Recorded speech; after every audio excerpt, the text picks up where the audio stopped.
agents ask about setting up their IDX websites and lead capturing so that we can convert fast. So we're going to talk about IDX, we're going to talk about lead capture, we're going to talk about websites, and we're going to talk about workflows or whatever website, whatever CRM you guys might be using. So hopefully you're using something that's working for you to convert sales. So what do you think? Are we ready for that? Oh, I'm honored to be here, Patty. I mean, you're the bomb on this stuff, so this is a real treat for me. I even put on a squirt of cologne before I came here because I was so excited about meeting It with you smells today. good. And your wife says you talk too loud when you talk to me. So we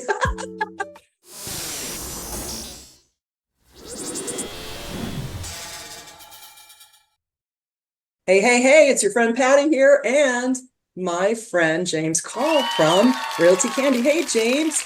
Hey, Patty, thanks for inviting me to join you today. This is exciting. I'm thrilled. I am so thrilled. Well, just so people know where we're coming from, you actually live above me, not above me, but above me. I'm in Arizona and you are in Utah. Utah. And isn't it you, what's the city you're in again? I live in a little area called St. George. We're about 2 hours from Vegas, so Yeah. our climate's pretty similar to you. People think we live up in the mountains and ski all day, but if Yeah.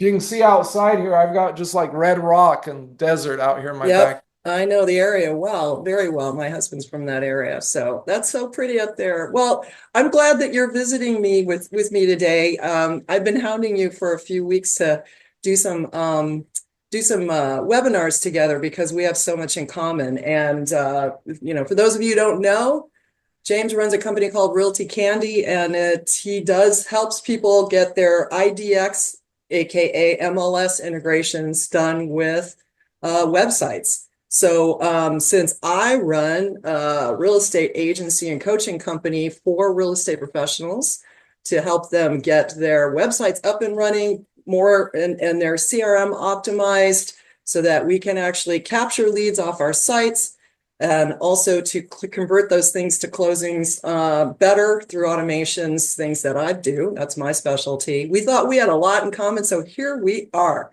So we have what we're going to do, which is so fun, is a Q&A, 10 things that real estate agents ask about setting up their IDX websites and lead capturing so that we can convert fast. So we're going to talk about IDX, we're going to talk about lead capture, we're going to talk about websites, and we're going to talk about workflows or whatever website, whatever CRM you guys might be using. So hopefully you're using something that's working for you to convert sales. So what do you think? Are we ready for that? Oh, I'm honored to be here, Patty. I mean, you're the bomb on this stuff, so this is a real treat for me.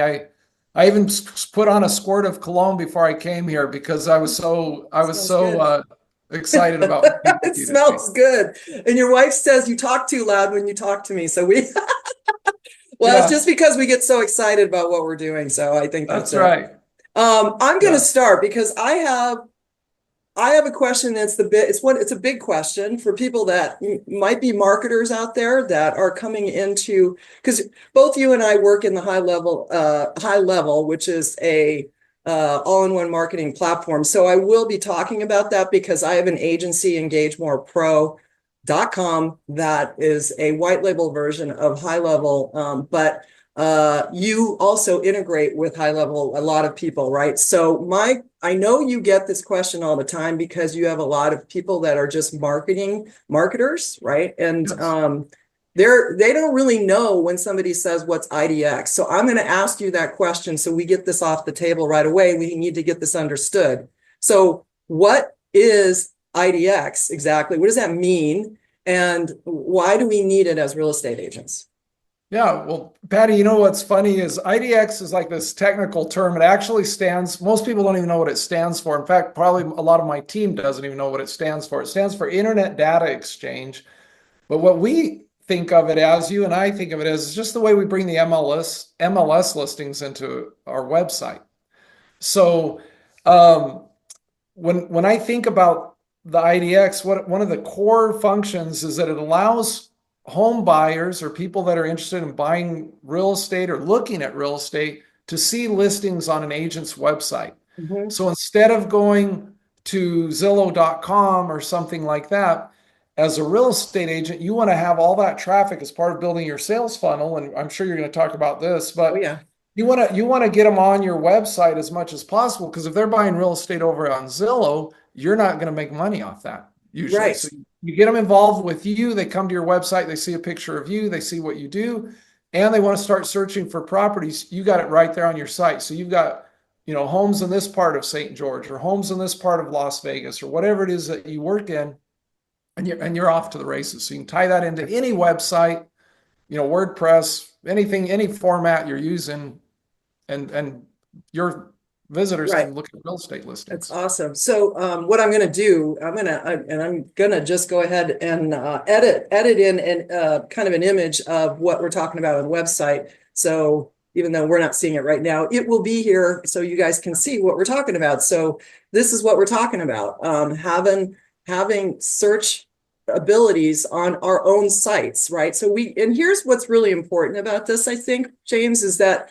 especially lately, especially with the TCPA, the Telephone Consumer Protection Act, if you're out buying leads on somebody else's site, like Zillow, for instance, Yep. you're not going to be able to text these people eventually, because they did not opt in to talk to you on your direct one-on-one site. So the key here is not to be using other people's sites to lead generate. You need to try to do it on your own site. So we're really going to be focused on that in these 10 questions today.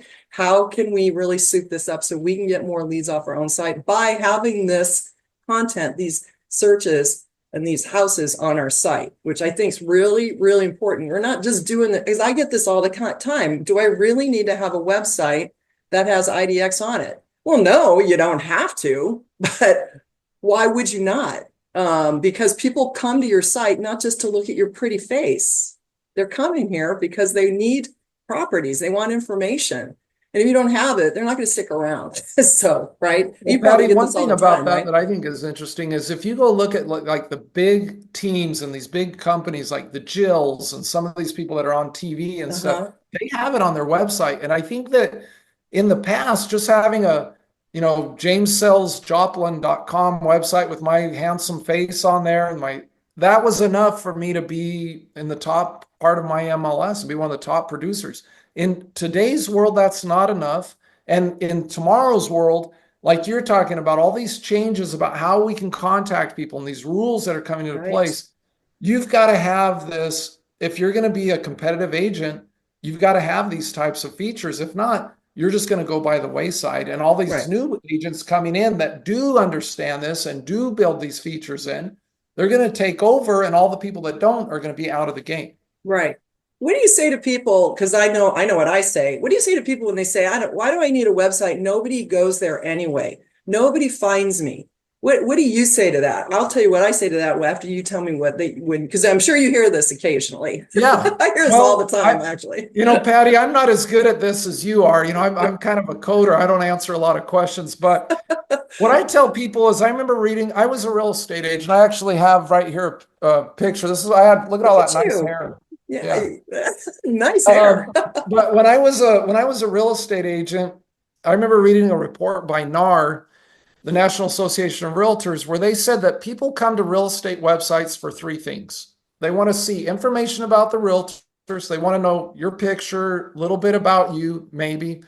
They want to get social proof, meaning testimonials or reviews from people that you do a good job. You're going to take care of them. They feel comfortable working with you. And the third thing they want is they want to look at property listings. And so I was actually talking to somebody I just went to a HighLevel thing a couple days ago, and somebody was saying, well, to me, these real estate websites are like a business card or something like that, or a brochure. Mhm. Well, that may be true, but boy, you've got to have something, because in today's Presence. world, when I talk to somebody, even if you're a plumber and you don't have a website, that my estimate, the way I esteem you goes down, because I'm like, these guys are still working in the 1800s. They don't even have a website. Right, right. Well, my answer to that is this, very similar to what you said with regard to that. They may not give a rat's about you right now. They're just out there running a search for homes available in St. George, right? And if you don't have a site, there's no chance in hell they're ever going to find you. On top of that is Yeah. you need to put some gas in that tank. And when I say that, what I mean by that is obviously you want to put some SEO in it. When I say SEO, I don't even know in today's world, there's so much involved in that, but your goal would be honestly to, when the gas in the tank means letting people know that you are an agent who sells property in that area, and you can do that through Google, setting yourself up through the Google business, right? So that people will find you. If they run a search for realtors near me, you want to be on that map. So that's one way to get yourself the gas going. The other way is, if you're getting leads from any source, why aren't you just sending your site back to these people to look at properties over and over? And it's easy to do once you get your IDX set up because it can happen automatically. But you can also take it in your hands to set up a workflow that will drive people back to it as soon as that lead comes in, or a drip campaign, wherever you're at. Your goal really is to just keep pushing it out, because the more clicks on your site is going to help you move up the ranks. And if you have other good, helpful information on there, so yeah, people aren't going to Patti, go. Yeah. Go let me ahead. ask you a question here real quick. So how long have you been a real estate agent? Oh This is God, a tricky question. I'm Is on it? my 21st year right now. Yeah. Okay. 21st year. And you've been with the same company, right, for 21 years? No, hell no. Are you kidding? Okay. There's not many who have, but Yeah. And yeah. that's the point I want to make, is that if Yeah. I was a Coldwell Banker agent. And Right. so Coldwell Banker gave us all this great website and all this stuff. And as I was there, I was a brand new agent and stuff. I'm like, wait a second. So if I do all this stuff on the thing and I leave, Yeah. Coldwell Banker owns all that stuff. And that's when that's when it clicked. That's like, I need to own my own website, my own domain, my own Right. thing, so that if I move from one company to another, or Coldwell Banker changes their system, or I go to EXP, Yeah. then it doesn't matter, because all the branding is to me. And so Hello. to me, that's also a really important part of having your own website. You know how easy it is to just replace your logo? and Yeah. I always tell people, all you got to do is replace your logo, put your website in your pocket and take it with you. Bye-bye, Yeah. I'm gone. Yeah. I did this, by the way, for And your anyone who leads. cares. If no one's read my book, Drip Campaign Secrets, I tell the story about how I had to walk away from 5,000 leads and a website and everything I had invested in when I first got my license. Now, did I sell a lot of properties there? I did, but I was so tied into everything they had, I had to Yeah. start from scratch. And this Yeah. was 8 years into my real estate business when I went, all right, I'm kind of done with this. I mean, I learned a lot, but you know, 8 years into it, I had 5,000 people I had to walk away from and they followed me, by the way. They tracked the company. It's a whole different story for a different video, but they followed me and the agents that came with me when I opened my brokerage and sued them. So it's not to say they can't do this. So, anyway, good Well, point. I think Really one good of the point. key things there is, like, when you're talking about a website, we're not just talking about PattiSellsPhoenix.com. What Mm-mm. we're talking about is the leads. The Yeah. website has a certain value, but those leads are the thing. And if I'm pumping all the leads into my Remax or my Coldwell Banker or whatever company that I work with into their system, boy, it can be impossible to get those leads back out. Where if I put them into PattiSellsPhoenix.com, Right. I own all those leads. Those are my people. Those are my leads. That's your business, because otherwise you're just an employee at Remax. That's right. And not only that, if you want to go blog on those sites, guess who's getting all the benefit out of Oh yeah, that? they are. It's not you, because you're just a team member on somebody else's site, Sure. and they're getting all of the SEO off of that. So Absolutely. holy crap, we could talk for hours about that subject for Okay, sure. well, don't get me started then, Don't Patti. get us started. So, all right, next question is, you hear about the IDX providers, right? That there's pulling the information into the IDX providers. How would I choose? How would some agent choose the best IDX provider for their website? And maybe we name off a few that of. Yeah. Well, Go for it. there's a bunch of big players in here. What's happened in the United States, Patti, is there's two or three that are the big players that cover the most areas. The biggest player, I believe, is IDX Broker, Mhm. and the second biggest one is iHome Finder, and those two have a huge share of the market. There's other vendors out there like Showcase IDX and Yeah. Realty NA, and there's all these other players out in the space. We work with IDX Broker and we work with iHome Finder. We have really good relationships with both of those. We've worked with IDX Broker for something like 14 years or something like that. But iHome Finder invited me to do some, I was telling you earlier, Yeah. a conference last year out of the country at an event they were doing. So we work with both of them. We have a really great relationship with both of those guys. How do you pick one? I'm going to tell you something here, Patty. You may have to edit this out of our video, but I will if it needs Winston to. Churchill once said that democracy is the worst form of government, with the exception of all the others. And and I think that that applies a little bit to sometimes to these IDX vendors Yeah. where people say, well, I like, what this company, but they don't have this, or I like this other company, but they don't do the other thing. And I think for most people, you just have to pick one. It's kind of like cell phones, Yeah. Samsung better than iPhone or worse, or, well, they're both better at some things. And so you have to pick the one that you work with. But what we found is you have to find what's the most important to you and go with that. So we have some people, like for us, we use a lot of IDX Broker and a lot of iHome Finder. We have a lot, our system is mostly built on IDX Broker, and our system on iHome Finder is a little bit more humble. So a lot of people say, I want all these sweet hookups you guys have with Yeah. HighLevel for the marketing and stuff. So I'm going to go with IDX Broker. And other people say, well, I can't use IDX Broker because I don't like their thing, and I want to use iHome Finder, and I don't care what you guys have built out. And that's what works for me. That's So why. I Yeah. don't think it makes a huge difference. It's kind of like which CRM works the best. And you've seen this in all those, Yeah. groups. It's the one that you use. That's what you're And going to the use. same Yeah. thing works for these IDX vendors. The one you use is the one that's going to be the best. Well, I think the key that everyone needs to understand is that they're going to pull all the same information. So it's not like you're going to get less properties on one versus the other. But I do want to clarify, why wouldn't, and I know the answer, but I want to make sure our audience does. Why couldn't I just go straight to, I want to build my own site, and I build up a WordPress site or something on HighLevel and go straight to my MLS and say, I want a feed. How come I can't do that? Yeah, that's a good question. So I actually did that when I was a real estate agent in Northwest Arkansas. And what I didn't realize is that what they gave me was like an Excel file, like a data dump. They give Yeah. you access to this thing, but then you've got to go build the whole system for it. Like, Okay. how is that going to look on your page? How's that? And I actually have a blog post about that. And what I tell people is that if you're going to do that, you can do that, but you typically, it's for big offices and stuff. You need to figure over about $10,000 to build something like that out. And I tell folks, usually you want to plan on about that much every year to maintain it. So it's very expensive and it's very technical and it's very complicated. These other companies have processed all this information. Now they give it to you with something you just click and hook into your website. So it's kind of like, um, Yeah.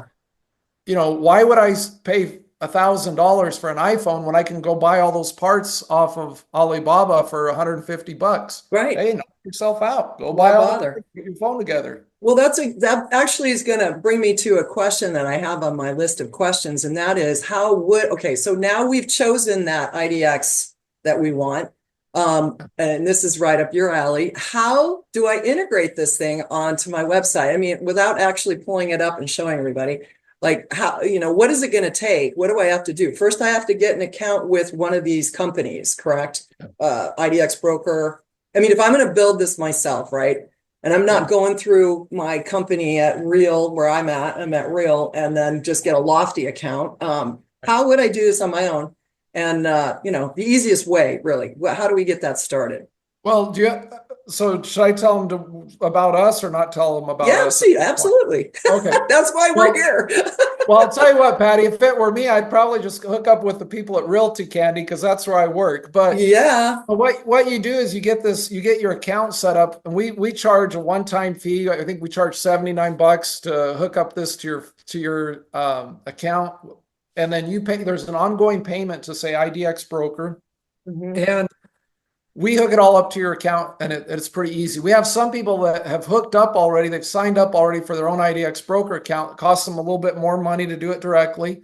And then they spend 20 or 40 or 50 hours trying to put that thing together. And you may have done this in the past. I mean, it's kind of complicated. And then they contact us and they're like, I want out of this thing. Yeah, it's not that IDX broker stuff is ugly, but the difference between what you guys are doing, you're taking the info, widgets, pages, things that we need to put on our sites, right?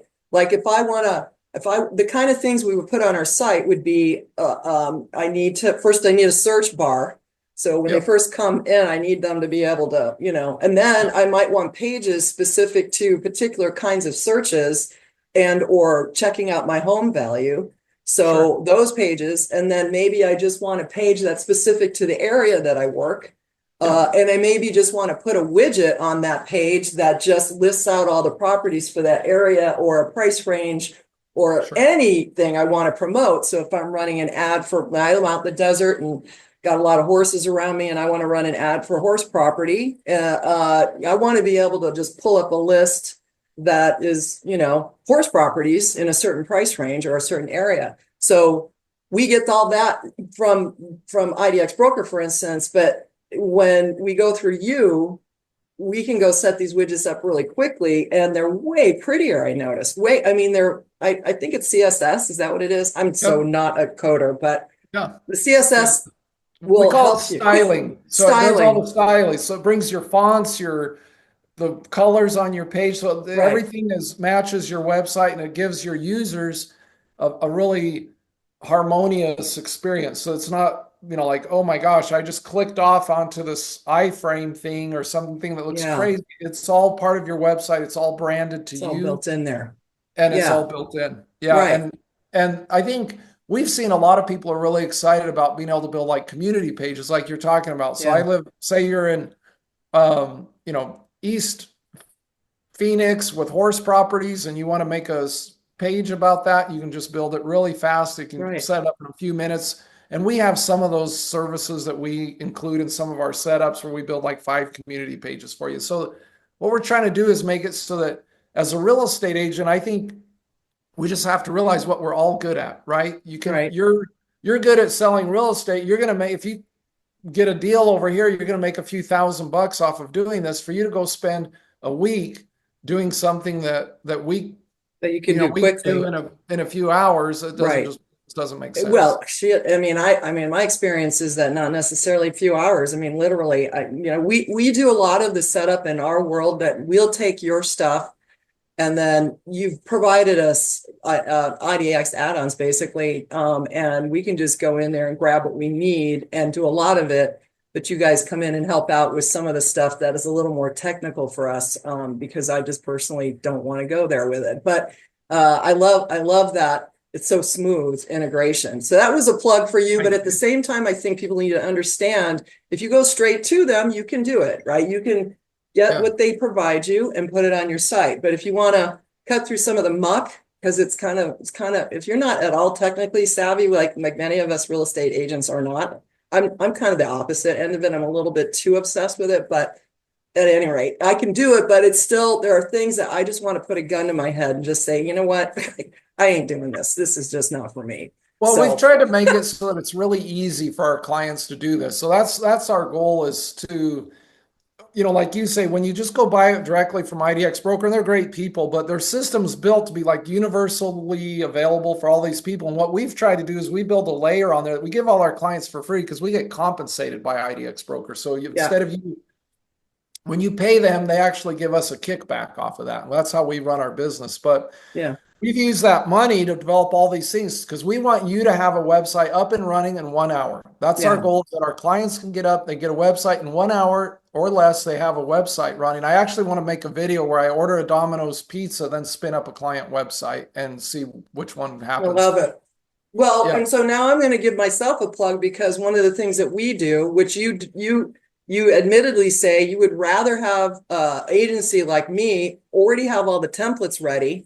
And all you have to do is jump in and do the integration. So we've already got a whole, library full of beautiful templates that all we need is just the feeds built into them. So we can build them really quick too. And on top of that, the follow-up part, which we're going to be talking about here shortly. But I do have a couple Patty, questions. let me Yeah, make a comment about that if you don't mind. yeah, So, and yeah. this you'll need to edit this in probably, but one of the things that we like about working with agencies like yours is that you've already got those website designs built out. Mhm. And so it makes it really easy because you've already got a beautiful website, you've already got a website that's SEO optimized, and you've already Yeah, got a website that you know is going to work for people. So when we go in, we just lay the IDX stuff onto that. Now your clients are getting this really powerful solution. So that yeah. is what I think is awesome when people work with a marketing agency like yours instead of just coming directly to us. You give them a like a home that's built. We're like Home Depot. We just sell tools and lumber. And so if Yeah, you want to come like a all weekend project and do this, knock yeah, yourself come out. on But in. you want a Yeah, website that's already ready for real right, estate. It's already going to convert. It's already going to make money. That's why we like people working right. with your company is because we know that they're going to have success. And if they're successful with you, they're actually going to stay with us longer. So We're that's all why we like successful. working with you. Exactly. Because the whole thing about having a website obviously is to have a online presence, but we need this thing to be functional for you. It's not just there. I was training an agent the other day actually, and I was saying, well, what do you want on here? Blah, blah, blah. She goes, I don't care. I don't care. I don't care. She just kept telling me she didn't care. And I was like, all right, well, I'm just going to do what I think you need. But it bothered me that she said she didn't care. And it might be because, well, it's not might be, I know this for a fact. She said, I've had sites all over the place and we just never invested time in getting them set up to run correctly. So what that means is they weren't getting leads off of it. The lead capture, lead magnet opportunities, the ability for this or blogging, because we can build blogs right into this thing. Just adding your videos from YouTube onto it. I mean, so many things can drive people to your site, but people aren't doing it. And it's not that hard. So even just to get your reviews on there, we slapped her reviews on there literally in a minute. She had hundreds and hundreds of reviews that she had from Google. And in 1 minute, we were able to put the testimonial widget onto her site. And boom, they were all there. That's driving people Yeah, to her site, right? So, gosh, that's sure. just, we want people to understand the importance of this. So let me ask you this. When somebody says, when I go to the website, should I force a registration? And what that means, if somebody gets there, are you going to let them see properties first, or do you want to force them to register first because you're trying to lead capture? What's your opinion on it? And then I'll tell you mine. Well, I actually think it depends on a lot of things. Yeah, And one of the things I've seen, like what's culturally acceptable in your part of the country is the number one thing. In some areas, you just can't ask people to register up front, or that's just they're just going to go away. They don't like it. That in some areas. In some areas, nobody cares. I also have seen what I've seen our clients that do the best business, the most business from their website are people that um, quickly, whether it's the first look or the second or the third look, but they quickly ask for that registration. And some of the people will type in Mickey Mouse at gmail.com or whatever, but generally they actually get real data from people. And so I think in today's world, people, if you just say, hey, the way, if you phrase that yeah, registration, you must register, but instead of saying, we're going to force you to register right here. You say something, hey, we're going to want to send you properties, sign up here to get property updates or whatever. And you just kind of freeze it at that point. right. I think the sooner you can do it, the more business you're going to do. I agree. I agree. But I also feel like you don't have anybody invested into your business or site if you kick them off right away because they don't know what's True. on it.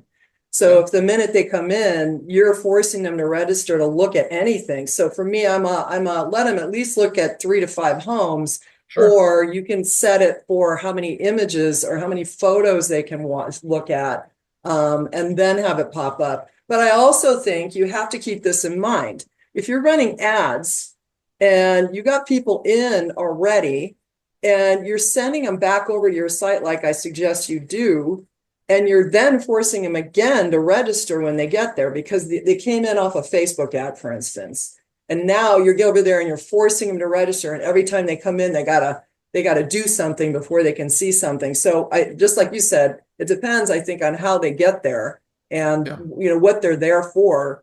Because I think, I'm not sure if you can set it, and maybe you know the answer to this, but can I set that thing to go on certain pages versus not searching? So if I created a page where I knew I was running an ad to horse properties, but I don't want anyone to have to worry about registering because I'm going to keep using that to send out to the leads that already came in. Can I set it in there to not pop up? Okay, that's good. I think you can, there's some granularity in that, how you can manage that. Okay. Which I usually set it on this, but I don't do it on that one. Okay, that's good to know. Or vice versa. So that then brings me to my next question about lead capture, because we're kind of working our way now. So the various different things we can do on our websites for capturing leads. What do you know that you guys provide with regard to the IDX broker side of it?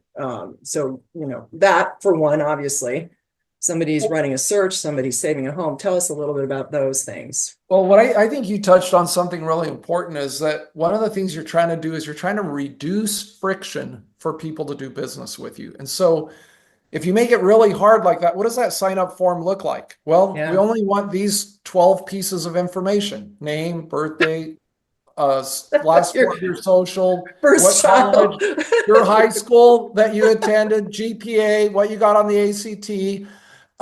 Then makes it really difficult. Usually what you want is you want like one or two things. It's like, I want your name, I want an email address and or a phone number. I don't care about anything else. So don't ask anything that's not life-threateningly important. Like we don't need their ACT score to sell them a house. Right. And so I think that's really important.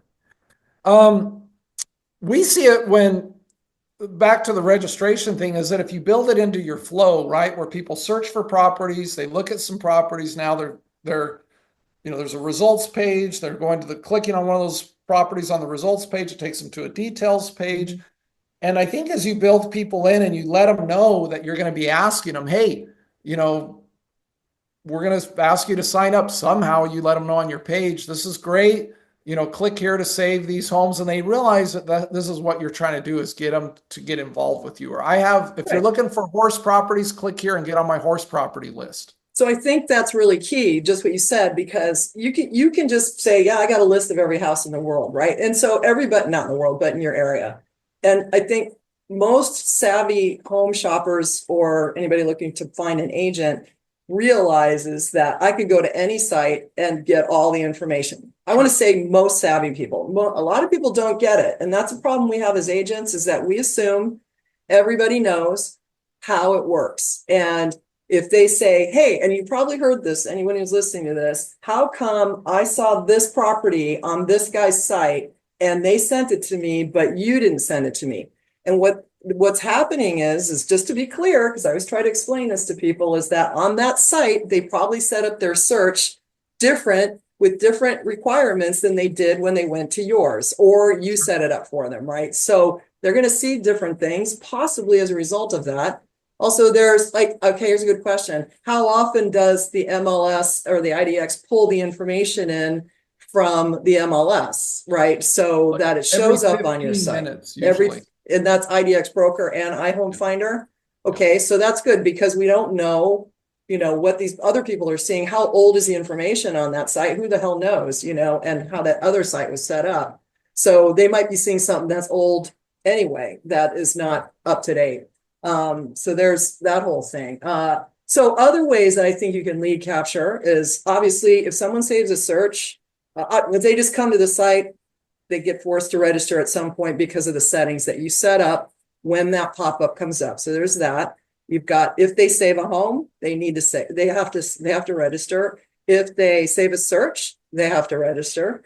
If you want to offer a home buyer guide or a home seller guide, they need to register, because and I'm going to say they don't need to register, but if you don't have it set up that you have a landing page to pop up instead of sending them straight to your guide, you're losing an opportunity.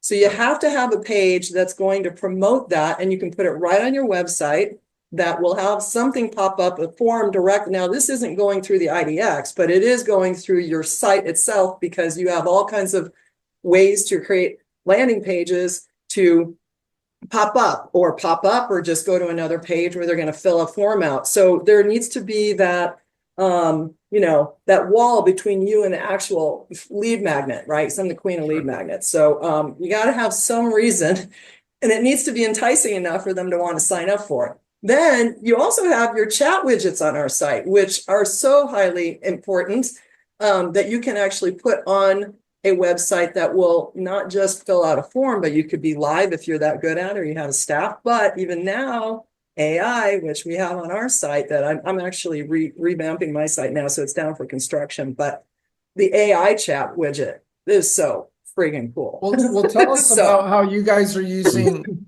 the AI chat or how that works with real estate, Patty. good Because I think questions. sometimes people think AI is just for companies that sell Yeah. computer chips. Yeah. So what it does is somebody comes to your site, you can have your chat widget. That's a little bubble we see quite often on the bottom of your site or somewhere on your site, because you can actually in our system pick out where you want it to show up. And it would automatically pop up and it will ask them, how can I help you? And then somebody could, and we make it very clear that it's an AI assistant, because I don't want them thinking if something funky comes out, you know, they'll go, oh yeah, you know, but because sometimes that happens. But really, we're just saying, how can we help you today? What are you looking for? You know, and if I'm a consumer, I'm just going to type in, I'm looking for a house in Tempe, and it's just going to come back and go, oh, that's a great location. What are you looking for? How can we help you? It'll just start a conversation, and then I can just keep going back and forth as a consumer saying, I want a 3-bedroom, I want a pool, you know, whatever. And it'll just get to the point, and you set it up. It doesn't take much really to set it up in our system. But we're getting it to the point where we are now trying to encourage them to schedule a call with us or fill out a form or something. So you can do anything you want. You just tell it, I want it to pass a call over to Patty. I want to start a text conversation with. I want it to call them for cry. I could probably do that.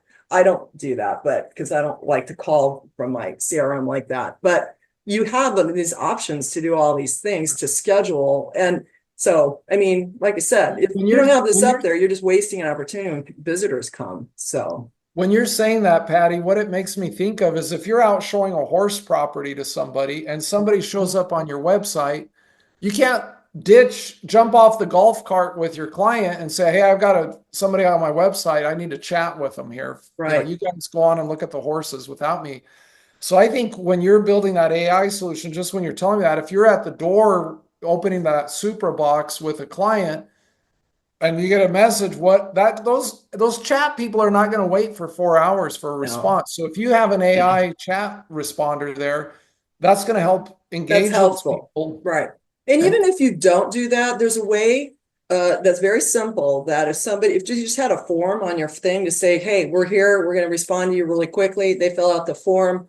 We've got a workflow that recognizes that the chat widget was somebody was talking to it. So our workflow kicks in. In fact, I was just building it up for another agent I'm actually helping small business owners. I was just building it up on a small business owner's website right now that literally when the form comes in, the system knows it and it sends them a text instantly and starts the conversation via text. And now I'm on my phone. If I'm out at a house, I can just go, oh yeah, I see it. Maybe they're looking around the house. I could easily just respond back to them while I'm on the phone because of the app that's involved. I could go on for hours about all the cool things you could do. So there's that side of it. And, it can just automate. And the great part is that this entire conversation, whether it's an AI conversation or a text conversation, is loading up right inside the all-in-one marketing platform we offer. So it's just like now I don't miss a beat. And if I have help, obviously they can go in there and help and respond back as soon as possible as well. I get notified the minute something like that happens. So now I have instant, because these people want instant gratification, right? And and the other cool part about that AI thing, by the way, is that I could send, if they said to me, I could ask them, do you want me to send you a link to schedule a call? Or do you want a link to properties on whatever? Maybe they saw at an open house. They drove by a house that I own. You could have that all built in to answer back about that house. And so the minute that they ask, would you like the link? Yes, here's the link. And it sends it automatically. It's all AI related. So there's no downtime here at all while you're out showing houses. Yeah, So that's super yeah. important, I think. That's It really is important. so important, so important. Okay, let's talk about, this is getting kind of long, but I think it's important, and I hope everybody is still here because I'm telling you, this information is invaluable to help you. And especially if you want to get off of your company's, your broker's website and get your own going, you need to really keep listening because we have just so much information. But I got a few more questions here that I think we need to follow up on. So now, speaking of following up, and this is kind of where I live, is now that I've got leads, how do I get these things to convert? What am I doing? How do I get people to actually talk to me? Well, first of all, my first thing to this is you better pick up the phone. And, I know we are worried as agents that no one is ever going to pick the phone up. And that is true. They don't pick the phone up anywhere near like they used to. But if you have a lead coming in off any of this and you have a text going out that's starting the conversation, then because they opted in and they gave you permission, obviously we have to go through that whole thing, but that's a whole other thing too. But if they give you permission, you can start texting them. And that's where I would start.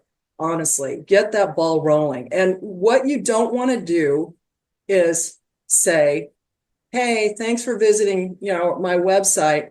I'm here to help you. So just let me know if you need something. That is like the dumbest thing you could possibly say because they're going to go, oh, isn't that nice? And they're not going to respond back to you. So my first thing to you is to ask a question. I don't care what it is, if it's related to anything around you. And what you want to do is offer up something of value to them that they could have, like a home buyer guide, a relocation guide. Ask them a question. Are you moving here from another state? I don't care what it is, Sure. Ask them a friggin' question. That's a call to action. A call to action is not, oh, let me know when you're ready. That is not. So if you can get that conversation started and offer up something that that people are going to want in your world, that's going to get them hopefully to answer their phone. So here's the other thing you have to remember is that you're probably going to be texting from a number in the CRM that is not your phone number. So here's the other issue. That number doesn't match yours. So you need to tell them, oh, great, I'm going to call you and I'm calling you from this number. So they know when they have to pick it up that it's you, right? So yeah. And here's the other part of this is I don't think people realize you're responding that you're doing in your workflows, which all should be automated. In my case, we have built out over 40 different workflows in our CRM for various different lead types. So you can come and pick one out. So what do you mean by workflows, Patti? Good question. So workflows, automated drip email communication and text communication. And not just that, but also, what else can I tell myself to help me organize my business? I set all that up inside of one, what I call a workflow or a drip campaign or a smart plan, depending on what world you're coming from with real estate. But inside of our system, it's a workflow. And so when it comes in, it's triggered it knows to turn on based on how that person signed up. So this comes down to play. If they came in through an IDX search, we've got workflows that you provide us because of that integration that has to take place. We have to have the IDX broker communicating with our CRM. So you guys take care of all that integration and you provide us the workflows to at least identify the fact that the lead showed up and how it got in here. So that's the key. Did it come from this is where us agents are terrible because we don't realize this. We rarely go to our own site as a consumer and experience it. I can only give you that advice. If you have a website, you need to go in there like you are an agent or you are one of your consumers and go click on everything and see what happens. So Here's the difference, right? I'm on my site and I'm a consumer going to my site and I sign up to save a home. Now, I don't have a workflow set up for that. Or I sign up to save a search. I don't have a workflow set up for that. It has to be two separate workflows. I go to my website and now what's my home worth? I need a workflow set up for that. It's a different lead. So, or Automate all that stuff, right? everything needs to come in, and I need to know on this side, where did that lead come from? And I got to make sure that I'm not sending a buyer campaign to a seller lead, right? Because a seller came in and said, what's my home worth? And all I do is have one workflow set up over here. And it's just like, hi, yeah, what do you want to buy? And it's like, they didn't come in as a buyer, they came in as a seller, but we didn't realize for every way somebody signs up, you have to have a workflow to match that. And why do I have 40 friggin' workflows in my CRM? Because there's 40 million ways that people can get into your website. Sure. And if you start creating landing pages or these community pages, right? You might have a community page for, Greyhawk, where I live in Scottsdale, and somebody signs up on that, and you have and they came in off that community page as a result of that, because you put a special button in there saying get a list of all the homes in Greyhawk. Yep. And you don't send that to them. No wonder we suck as agents, or I don't say that. No wonder we can't close deals or lead capture, because we're not getting them what they signed up to get from us. Yep. And this needs to be integrated, and you need to understand. So go in and sign up every way possible. But on that note, you could have separate landing pages built on all of those community pages that says get your list, so that they don't have to go in there and figure it out on their own. Your list will be there on that page, but if they want to start getting updates, right? So here's the cool part, because if we know they're coming in off of a Greyhawk landing page or community page, and I now get the lead that's coming in, I can then turn around and tell IDX broker, because of the workflows you guys provide, to set up and send them listings straight on that community if I want to do that. And those are more real time than me just sending a workflow out that says, here's today's listings in Greyhawk. Now, I would do that too, by the way, because that's how I got on the first page of Google, doing that. Creating a page that was specific that I kept sending back because they came in as a result of that community. So let me ask you a question, Patti. This might be a little technical, but how do you know as an agent whether you should contact somebody via email or via text message about this stuff? Well, I would always combine it in my workflow. So they're going to get both in my workflow. So it will always be that, unless they didn't opt in, the number's bad, verification, because there's verification that can check things. So my workflows are a year long, because we know people don't come online today and buy from us tomorrow. So we have to stay in front of them with education, listings, checking in, and to instill that trust. So I do that through texting and emailing. But if for whatever reason the number's not working, or they didn't opt in, or eventually they might opt out because you're over texting, which I am so not involved, So I do both. And sometimes that first text you could send says, I have this, get them to respond. So this is the other thing I'll tell you about that first text, is that first text can ask them, how would you prefer to communicate with me? I don't want to overwhelm you. I think that's really important. Right. I think that's make sure that you're offering up something of value. And another thing I would do is not put a URL to anywhere in that first text. Why do you think I do that? I don't know. Because I want a response. I give them a click, if I give them somewhere to go in that first response, like say I'm offering up a list of properties, and I put that list in the text, they're just going to click on that and never respond. Well, if I'm telling you, ask a question, you've kind of blown it by that point, because they're not going to get back on their phone and text you back, right? So instead, you're going to say, hey, thanks so much for signing up for that. I'm sending it to you via email, because why? We want them to open their mail, because that's good for email, basically reputation, to get more people to open your mail and click on things. Is going to get more mail to the inbox. Again, get that book right there, because I talk all about this. But your goal is to build a reputation out there in the email world that people can see that you're sending value. But if you send it in a text, they're not going to, at least not the first one. Now, here's what I do though. Within about 5 minutes, I'll send a follow-up, because it's not like I'm over texting them, because in the follow-up, I'm just saying, oh, by the way, here's a link to blah, blah, blah. So if I don't get a response off of them it doesn't even need to be 5 minutes. It could be within an hour. But, and I read about this the other day and it made a ton of sense to me because we worry about over texting people. And you can, if you're texting someone every single, 3 days or a week, and it's just bullshit that you're sending. But if you do it within a small time frame, it's actually considered all part of the same communication. So you're not over texting because it's just part of that same conversation.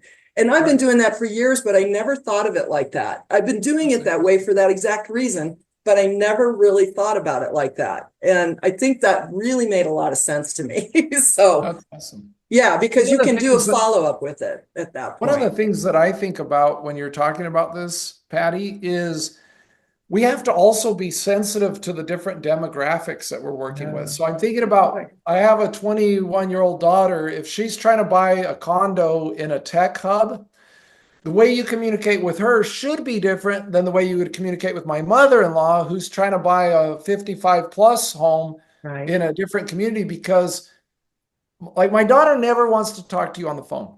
First of all, she never wants to have a phone conversation with you. She probably will never check her email. And if you say email, she's going to think you're old. Yeah. Where with my mother-in-law, I think after you've communicated with her, however you do this, what's best for her, you got to get on the phone with her and say, hey, Becky, I see you're looking at 55 plus homes. My name's Patti.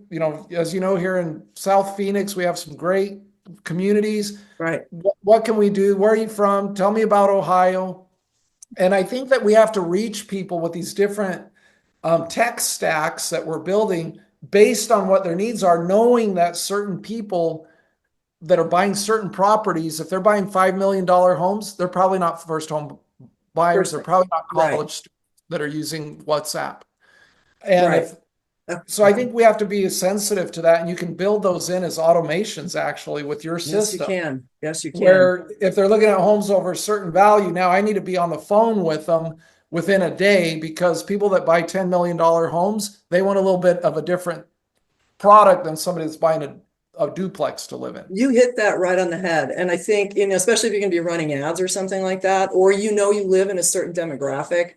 I always have people say, well, how do I get leads? How do I get leads? Well, first thing I usually say is, what's in your area? Like, first of all, buyer leads. I know it's a pain in the ass right now. We have the whole the whole lawsuit and stuff that happened this year, but we're all working through it. And buyer leads are the easiest leads to work. Because if you think, and so as a result of that, you need to think about, why do people come to your area?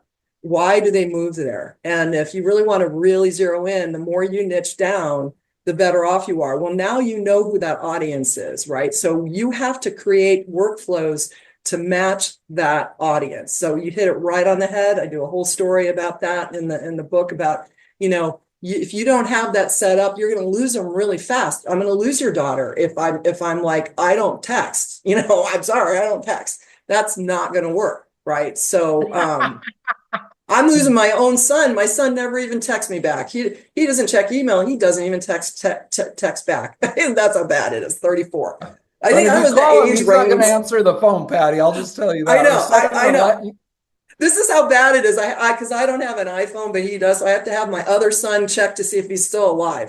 Can you just go see where he's at? That's how bad it is. But I think those things, it's funny, we laugh about that, but those issues get magnified when you're a real estate agent instead of a mom to somebody. Yeah, right? That's true. So now if you're trying to get a hold of my daughter, she doesn't love you like your son does. And she's going to be even more difficult to get a hold of. Oh, yeah. So I think we have to reach people with what they want, how they want to be reached. Yeah. Instead of how we want to reach them. So outside of emailing and texting, my suggestion would, and I talk about this all the time, is that locally there's a guy, he's a real estate agent, who set up a group, and anybody who's listening to this ought to go check it out. It's called Scottsdale Living. He's a real estate agent. He's an amazing guy.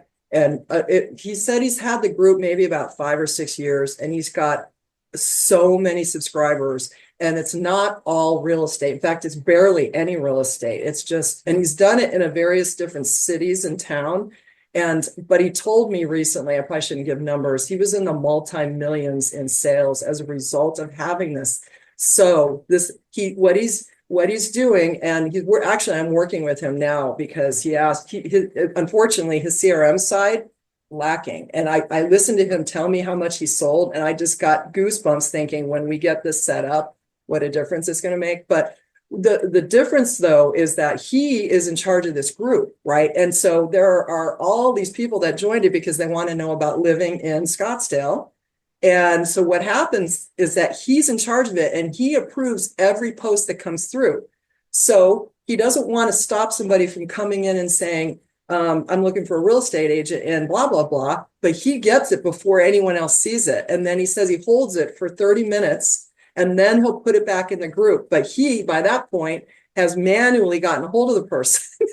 Yeah. So there's that, right? So that's a way to communicate with people, because if for some reason you don't, it's great lead capture, that's for sure. And I told them we need to have landing pages for you instead of you having to do this manually while you're out doing everything else you do. But so I just thought that's absolutely brilliant. He's got 100% control over these leads coming in, and he's built this group up, and they're all talking about everything, right? And occasionally, yeah, everything. So yeah. Anyway, okay, one last question, and then we're going to wrap this up. And this may end up being 2 videos. I don't know. We'll find out. We'll see how it goes. So now we have the website ready, and I want to try to stand out from my competitors. How do I look different than everyone else? In your experience creating websites, and I know you've got some that just turn out absolutely gorgeous, and some are just kind of just so. What catches your eye, and why would an agent, like you were talking about the Jills, you've mentioned them a number of times, and I don't really honestly know who they are. Are they up in your, I don't know who they are, but They're in Miami. They're in Miami. The Jills Zeter team down in Miami, and they're the top producing realtors in the United States. Oh, they are. So that tells you a lot about what I know. So that's amazing. Yeah. Yeah. So they sell a lot of really high value, they sold a house to Shaquille O'Neal, and they sell a lot. They're not selling to people like me. I'll just tell you that. Well, I'm not buying another house for the rest of my life, so that ain't going to happen. But so what's different about? I know you probably looked at their site. What is different about them that you think? What I see is we see a lot of these top producing teams all over the country. The National Association of Realtors just produced a report. I think I just sent a copy of it to you, Patti. Oh, you did? Yeah, saw that. Mm-hmm. And one of the things that they bring out in there is that people are really value communities. So when you're talking about your buddy there with Scottsdale Living, that's huge. And when I think about this, so this is the way I would do a scottsdaleliving.com if it was a real estate website. Well, it's not, but yeah, his Scottsdale Living is not real estate focused, which is weird. But I'm just saying, if I'm knowing me, I'm a cheesy real estate agent and I want to make a scottsdaleliving.com thing. What I would do is those communities are super valuable. So there's a couple ways to approach that. One is like you're saying, Greyhawk, Ahwatukee, all the different geographical divisions, and you have a little image there and people can click and find those properties. Right. Also, it's like, this is what I would do if I were doing a Scottsdale Living. I would do like homes within walking distance of a pickleball court. Oh, yeah. Homes with a swimming pool. Yeah. Homes. Mountain views, horses, lake view, whatever we are. And so those are things like, if you think about going to Zillow.com as a consumer and you say, I'm going to just search for horse properties in the Scottsdale area. Yeah. How do you do that? Yeah. Well, you don't. But if I go to your Scottsdale Living or PattiSellsPhoenix.com website, you can actually have a thing there that just says Scottsdale horse properties. Yeah. And they click it and boom. And so while my daughter is not interested, when she looks at your site and it's got the pickleball and the horse properties and all that stuff, she's not interested. You don't care. She's not your perfect client. Right. Exactly. Yeah. So you have to niche down, I think, and that's what these guys are doing. So back to the Jills, for example, they're not selling crappy duplexes in South Miami for people like me to go buy. What they're selling is, 10, 20, 30, $40 million mansions out on the thing. That's their demographic. So now you got to break even that down into communities like who wants to be in North Miami Beach versus South Miami Beach, or who Yeah. wants homes, on the coast, on the ocean with homes versus not on the ocean, or whatever however they break those areas out. To me, that is the most valuable part of real estate. It's pretty easy to Yep. set up. It takes a little bit of time at the very beginning, but you can do this like in an hour on your website and build Hmm. out, 10 or 20 of these pages. And it really becomes, in my opinion, it becomes an asset for you, because if people will eventually say, oh, if you're looking for horse properties, you got to go to PattiSellsPhoenix.com, because she has it all: horse properties in Tempe, horse properties in Scottsdale, horse properties in Mesa, horse properties in Apache Junction. Right. She's got the whole thing. And those are the people that we're finding are having the most success, just like like realestateinArizona.com. That I that's know. You can't that's cast a never going to net. work. I know. I always told people that too, especially when you're I always said, if I lived in a little teeny town, I would have taken over, right? I'm in a Yeah, fifth largest metropolitan city, and you cannot cast a net over the entire city and expect to have people find you. So sure. you're hitting that right on the head there too, because niching down as far as you can, even if it's because you have to think about, what are people running a search for? And you need to do research on this. If you don't know, there's a million ways to do this. You can just go into Google and just start typing in, and you'll see samples of what people are searching for. But if you can niche it down, you're gonna have a hell of a better time. So not only just lead capturing people that are way farther along, instead of, I always use this as an example, when in the middle of winter, like right now, if you're living in Buffalo, New York, and you're wondering what it's like to live in Arizona and buy a house, where did they start their search? Homes for sale in Arizona, right? How Yeah, far away are they from buying a home? a Instead long way. of 3-bedroom, 2-bath home in Greyhawk with a pool. That Yeah, is way farther along. These people are much farther along in their search. So if you had a page that was set up specifically for that, and you do your correct tagging and stuff, and start adding video to it, guess what? Yeah, hello. And nothing's stopping you from going out, because domains are relatively inexpensive. I mean, if you think sure. about, you're going to spend $7,000 or $8,000 a year for buying leads from Zillow, go buy a friggin' domain that says horse properties in Maricopa County, or in this, whatever. Yeah. Hello. And now people are running searches for that. And so you just got to know what they're running searches for and build pages up for that. And only do it for the stuff that you're good at. Don't try to, like, in my day, I could tell you, I showed 22 homes in one day from one end of the city to the other. Yeah, it was a full day, why? Because they were in town that day, they had cash, they needed to buy something. So I did it. Oh, But I good. will never do that again. I'm not in that part of my life anymore, but it happened.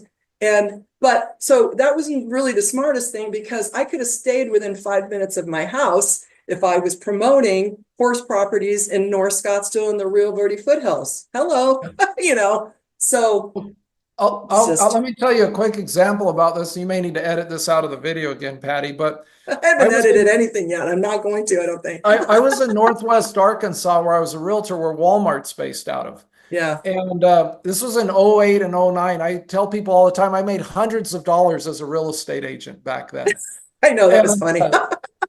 one of the things I did is I went in the MLS, and I realized that 25% of the sales in our whole MLS came from 2 subdivisions.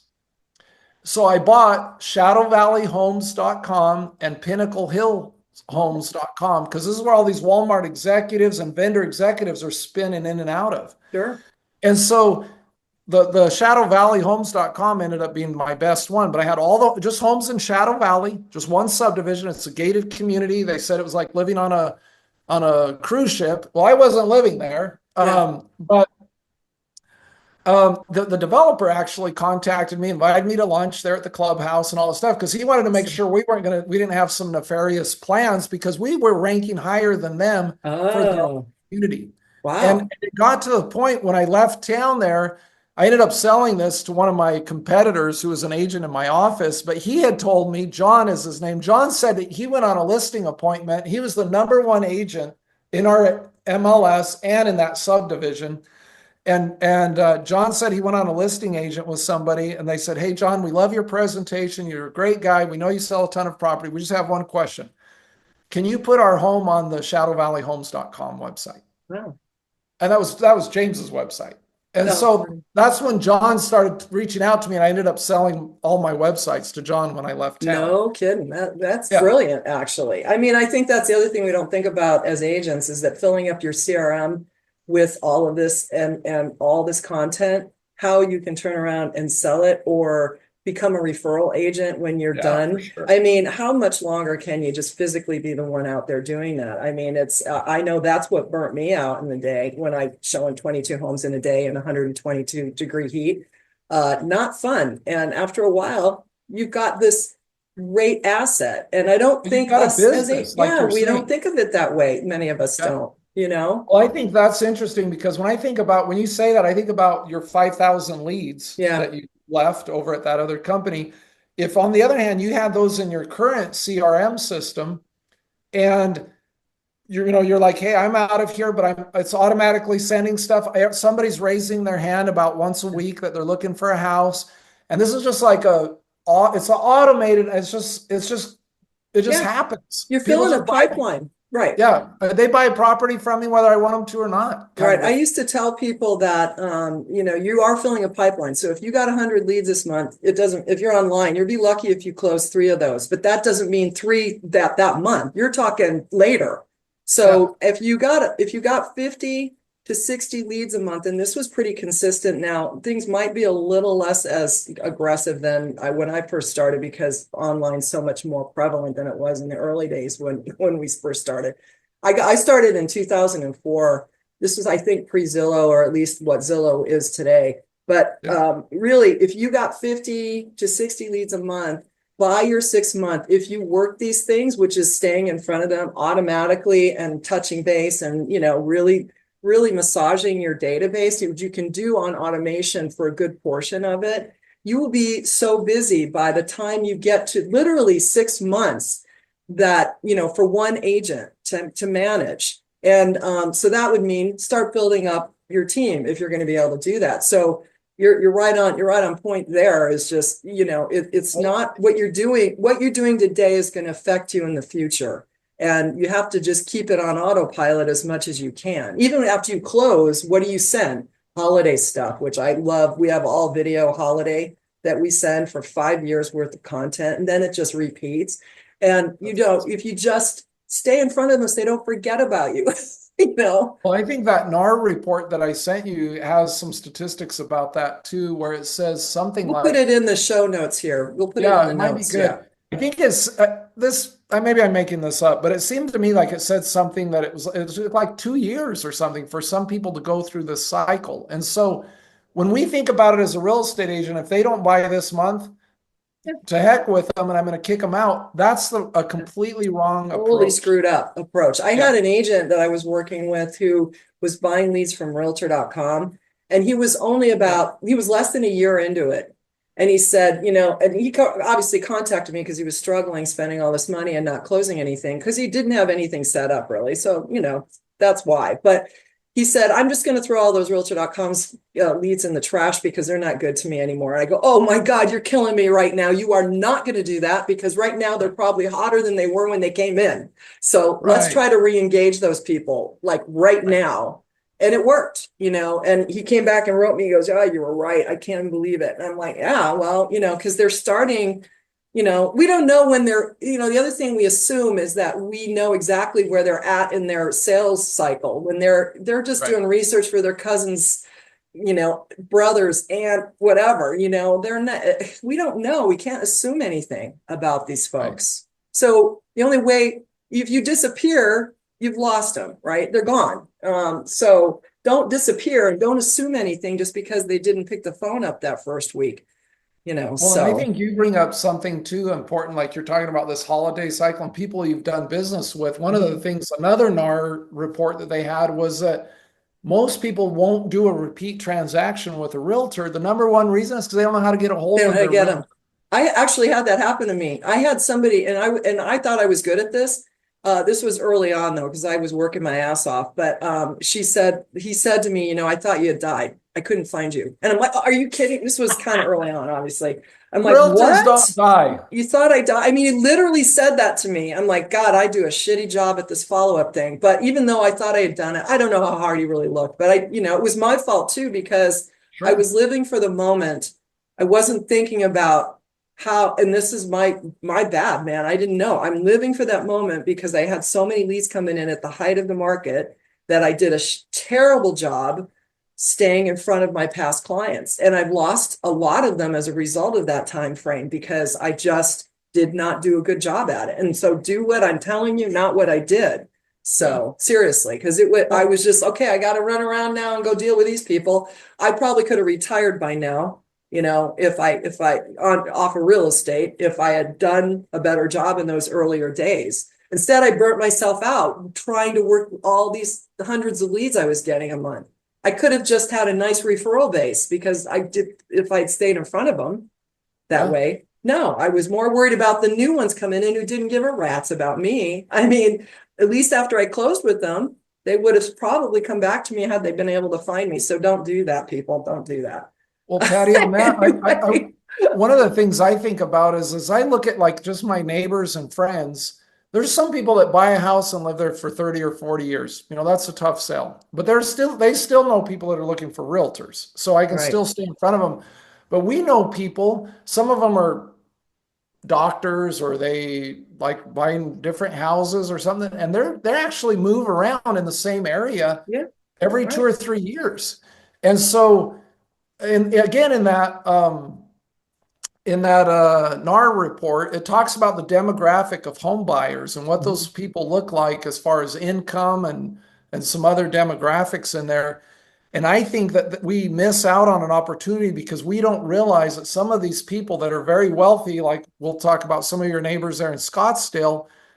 I mean, those guys are doing real estate transactions all All the the time. Well, time. because they know if they only stay in their house, they can stay in their house for 2 years and move on, Yeah, and then not have as much capital gain tax. But especially in their cases, they're probably got some. But I had a friend when I was growing up who lived in Newport Beach, where her dad did this every 2 years. They were always moving, yeah, and that was exactly why. He was a doctor. He was in Newport Beach. And yeah, they just every 2 years they'd buy a new house and move out, move into the next one and move into the next one. They saved some of them, I think, and rented them out. But anyway, that's the point you're making, though, is that don't lose track of your people because you never know, even if you just closed on them next year or they're going to refer you. That's the other part. How many referrals are you missing because they can't find you, which yeah, is sad sure. if you did a great job. Well, James, my man, this was an amazing conversation. We could be Thank here you, all Patty. day. Both of us said we didn't have anything on our schedule, but we really should probably wrap this up because we're probably putting the people to sleep. No, they will. I hope not. I might end up just breaking this out into 2 videos, so we'll see how Okay, that goes. But I really, really enjoyed this, and so thank you. we have a lot of the same ideas and things in Well, common, and awesome. I think that we need to do more of these for sure. Yeah. Well, I thank you so much for inviting me to be with you, Patty. I'm excited about what you're doing. I'm honored that we get an opportunity to work with you. The first time I met with you, I I felt like there was a good energy between us, and I thought, what can we do to trick Patty into coming and I working with us? appreciated you reaching out to me. Honestly, it was at a very pivotal point in my agency that you did, and I appreciate it. Tell us more about how people can get a hold of you and your company, and then we'll just get this wrapped up because we really need all of us We're need help. So Yeah, yeah. we're at realtycandy.com. There's a chat button in the bottom, or you can go to our about page Mhm. and hook up if you need a Zoom meeting or whatever. Personally, I think the best way for people on your webinar that want to work with us to get hooked up with us is actually to hook Come to up with me. you, Yeah. and then you reach out to us because one last thing that I see, Patty, is when people work with you and you're all the services that you're giving them and these automations and stuff, that's just going to be a better solution for them than just buying this thing from us. Again, it's the Yeah. contractor thing. So they're showing up at Home Depot. We've got the best hammers, best nails, best wood. but they're going to have to go build that because we don't do that for them. Right. And when we have a people contact us, we want them to come work with you. We want to refer them over to you because we know if they work with you, they're going to close on properties, they're going to make money, and they're going to Yeah. do deals, and their clients are going to be taken care of. Where if they just come to us, they may get tired of this after a while and they don't know what to do. And they get discouraged and then they cancel and then their clients don't get taken care of. And it doesn't work out for any of us. So I think if they can get hooked up with you on this, that's the best way actually for them to reach us. I love it. Yeah, because they will. I mean, so what happens when they come in, when anybody, if you're interested, come to EngageMorePRO.com. What you want to, and if you're an agency, you can go check out what we offer. We do have snapshots. I don't sell my entire snapshot because that's basically my business. And you would probably, it wouldn't work for you because I know this business like nobody's business, but I will sell my snapshots and workflows to agencies, but I had talked to you first before I agree. And then if you're an agent and you're just wanting to get yourself set up with your own thing, which you should do, again, get away from your broker stuff.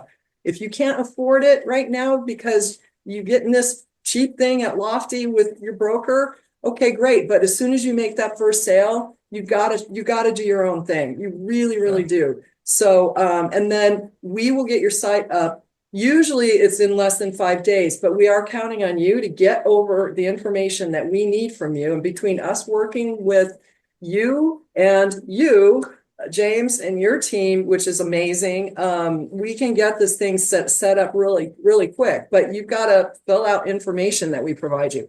The thing I always tell people too, I'm a coach that has software, right? I just happen to have software that I loaded up. Could you go straight to HighLevel and get this yourself? Go to James. Yes, you absolutely could. Will you get all of this when you add it up, right? Because I seriously don't charge much more than what HighLevel charges. I'm not kidding you. And I go live every single week. I've been around the block. This is my business. And this is my baby. I mean, I've been doing this for over 20 years now. And really, I started coaching almost the first year as an agent because I was so into automations that I was not going to reinvent a wheel. So as soon as I learned how to do it, I taught others.